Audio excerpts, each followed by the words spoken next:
ಇವತ್ತಂತೂ ಧಾರವಾಡದಲ್ಲಿ ಒಂದು ರೀತಿಯ ರಣಾಂಗಣ ಸೃಷ್ಟಿಯಾಗಿತ್ತು. ಯಾಕೆ ಅಂತಂದರೆ ಸರ್ಕಾರಿ ನೌಕರಿಯ ಕನಸು ಕಂಡು ರಾತ್ರಿ ಹಗಲು ನಿದ್ದೆ ಮಾಡದೆ ಓದ್ತಾ ಇರುವಂತಹ ನಿರುದ್ಯೋಗಿ ಯುವಕರು. ನಮ್ಮ ಯುವಕರನ್ನ ನಿರುದ್ಯೋಗಿ ಅಂತ ಆ ಪದ ಬಳಕೆಗೆ ನನ್ಗೆ ಯಾಕೋ ಇಷ್ಟನೇ ಆಗ್ತಾ ಇಲ್ಲ ರಾಮ್.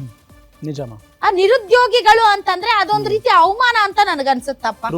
ಯಾಕೆಂದ್ರೆ ಅಷ್ಟೆಲ್ಲ ಓದಿರ್ತಾರೆ, ಅಷ್ಟೆಲ್ಲ ಕನಸುಗಳನ್ನ ಕಟ್ಕೊಂಡಿರ್ತಾರೆ.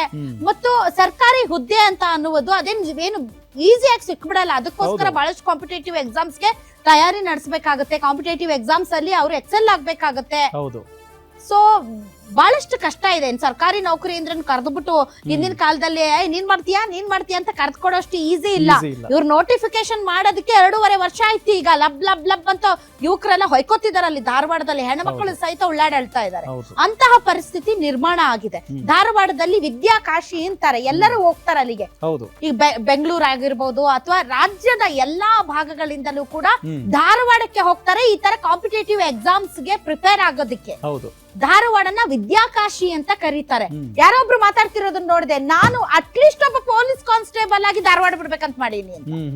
ನಾನ್ ಬೆಂಗಳೂರು ಹುಡುಗ, ಅಟ್ಲೀಸ್ಟ್ ಒಬ್ಬ ಪೊಲೀಸ್ ಕಾನ್ಸ್ಟೇಬಲ್ ಆಗಿ ನಾನ್ ಧಾರವಾಡ ಬಿಡ್ಬೇಕು ಅಂತ ನಾನು ಇದೀನಿ, ಕಾಯ್ತಾ ಇದೀನಿ.